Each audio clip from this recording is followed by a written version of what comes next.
آئیے دہلی سے تشریف لائے اس شاعر سے ملاقات کرتے ہیں جس کی شاعری میں صرف ایک فرد کا احساس نہیں بلکہ محبت کے تمام کردار آپ کو نظر آئیں گے۔ جناب فرید قریشی صاحب سے ملتمس ہو کہ تشریف لائیں اور اپنے کلام سے نوازیں۔ جناب فرید قریشی دہلوی۔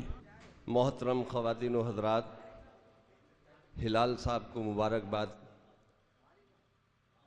میں ہندوستان کا ہی نہیں بلکہ پوری اردو دنیا کا سب سے چھوٹا شاعر، اور ایسے مقام پہ مجھے پڑھوانا اس وقت میں لب کشائی کرتے ہوئے شرما رہا ہوں۔ بڑھیا، بتاؤ۔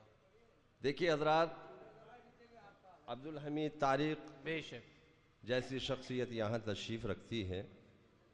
عاصم بھائی، طالب حمید رامپوری صاحب نے ابھی 4 مصرے پڑھے تھے اور کچھ ہمیں اچھے دنوں کی یاد دلائی تھی، تو وہ پڑھ رہے تھے، مجھے 4 مصرے یاد آ گئے۔ حضرت توجہ چاہوں گا، جی عطا۔ اتنی سماعتیں چاہیے، اگر کسی ایک نے بھی مجھے سمجھ کر مجھے داد دے دی، میں سمجھوں گا کہ میری محنت میرا دہلی سے یہاں نہ کامیاب ہو گیا۔ بے شک۔ ایک گزارش میری، جن شعراء کو جانا ہے ان کے علاوہ جو ہمارے شعراء دوست یہاں تشریف رکھتے ہیں، وہ برائے کرم تھوڑی دیر کا اور مشاعرہ ہے جو ہمارے یہاں اساتذہ کو کلام پیش کرنا ہے، آپ سے گزارش ہے وہ اگر یہاں مشاعرہ گاہ میں تشریف لے آئیں گے تو یہ مشاعرہ تھوڑا سا اچھا لگے گا۔ مشاعرے کا اختتام کا وقت ہے۔ جناب فرید قریشی مائک پر۔ بیٹھیے، نہیں بھائی بیٹھیے۔ شعر ملاحظہ فرمائیں کہ اچھے دنوں کی کھوج میں نکلے تھے گھر سے ہم۔ کیا کہنے، اچھے دنوں کی کھوج میں نکلے تھے گھر سے ہم، کھیتوں میں، کارخانوں میں، شہروں میں، گاؤں میں۔ کیا کہنے، اچھے دنوں کی کھوج میں نکلے تھے گھر سے ہم، کھیتوں میں، کارخانوں میں، شہروں میں، گاؤں میں، لیکن برے دنوں کی وہی تیز دھوپ تھی، بیٹھے تھے لوگ سوکھے درختوں کی چھاؤں میں۔ کیا کہنے، واہ واہ واہ۔ شکریہ جناب، شکریہ شکریہ۔ جی، اچھے دنوں کی کھوج میں نکلے تھے گھر سے ہم، کھیتوں میں، کارخانوں میں، شہروں میں، گاؤں میں، لیکن برے دنوں کی وہی تیز دھوپ تھی، بیٹھے تھے لوگ سوکھے درختوں کی چھاؤں میں۔ کیا کہنے، محترم خواتین و حضرات، اختصار کا مطلب میں بخوبی جانتا ہوں، پڑھنا مجھے ترنم میں تھا، لیکن تحت میں ایک غزل چند اشعار آپ کی خدمت میں پیش کرنا چاہتا ہوں۔ عطا۔ استاد محترم یہاں تشریف فرما ہے۔ نہیں، دشمن کے مقابل میں اگر سینہ سپر تھا۔ ہلال بھائی شعر سنیں، بہت بہترین اور خوبصورت نظامت۔ ان کی نظامت میں دوسری بار مجھے مشاعرہ پڑھنے کا موقع مل رہا ہے۔ سردانہ میں آپ نظامت فرما رہے تھے سن 2014 میں، بہت اچھی۔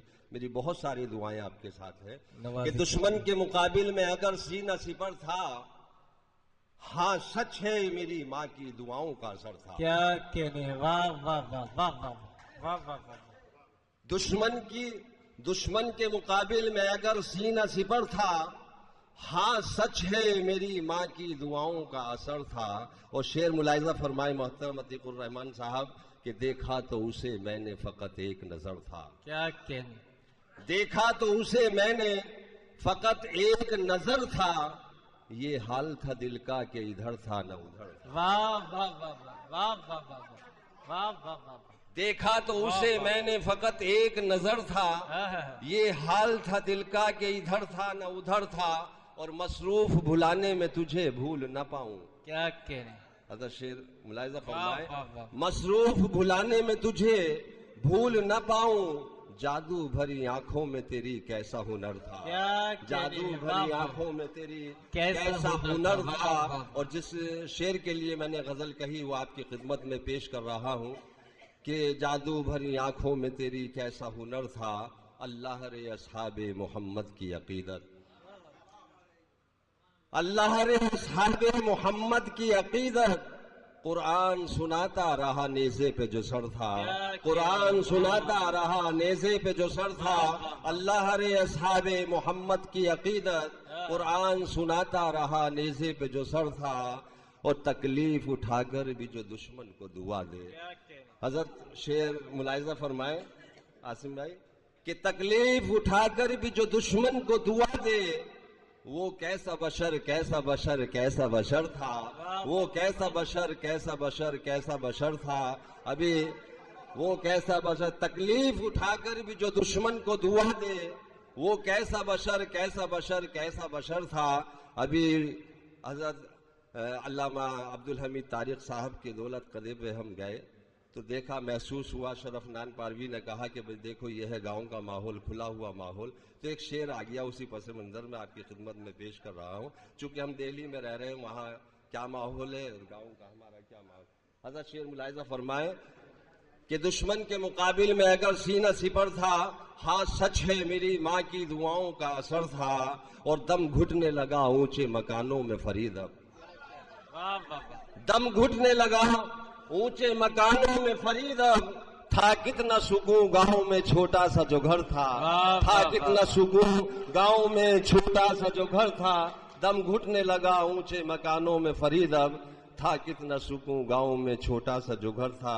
حضرت عبدالحمید طارق صاحب دامت برکاتہم کا حکم، ایک غزل کے 2-3 شعر نہیں، اب نہیں، حکم ہے حضرت عبدالحمید طارق صاحب کا، ملاحظہ فرمائیں کہ راہیں اترائیں گی منظر بھی مچل جائیں گے۔ کیا کہنے، واہ جی نازیہ شعر سنیں، راہیں اترائیں گی منظر بھی مچل جائیں گے، آپ ہنستے ہوئے جس سمت نکل جائیں گے۔ کیا کہنے، واہ، راہیں اترائیں گی منظر بھی مچل جائیں گے، آپ ہنستے ہوئے جس سمت نکل جائیں گے، اور یہ رہے عشق ہے راس آتی ہے دیوانوں کو، واہ، یہ رہے عشق ہے راس آتی ہے دیوانوں کو، ٹھوکریں کھائیں گے بہکیں گے سنبھل جائیں گے۔ واہ واہ واہ واہ واہ واہ واہ واہ، یہ رہے عشق ہے راس آتی ہے دیوانوں کو، واہ، ٹھوکریں کھائیں گے بہکیں گے سنبھل جائیں گے۔ اور میرا کسی طرف اشارہ نہیں ہے، آپ کہیں بھی اس کو شعر نظر کر سکتے ہیں، بہرحال شعر آپ کی خدمت میں پیش کر رہا ہوں۔ یہ رہے عشق ہے راس آتی ہے دیوانوں کو، ٹھوکریں کھائیں گے بہکیں گے سنبھل جائیں گے۔ آپ کیا ہیں، آپ کیا ہیں، فقط ایک موم کا پیکر ہی تو ہیں۔ حضرت شعر ملاحظہ فرمائیں آپ کی خدمت میں بطور خاص، کیا ہے، فقط ایک موم کا پیکر ہی تو ہیں، میری باہوں میں تو پتھر بھی پگھل جائیں گے، واہ واہ، میری باہوں میں تو پتھر بھی پگھل جائیں گے۔ آپ کیا ہیں، فقط ایک موم کا پیکر ہی تو ہیں، میری باہوں میں تو پتھر بھی پگھل جائیں گے، اور بے قصوروں کو سزا دے کے جو بھڑکائی ہے۔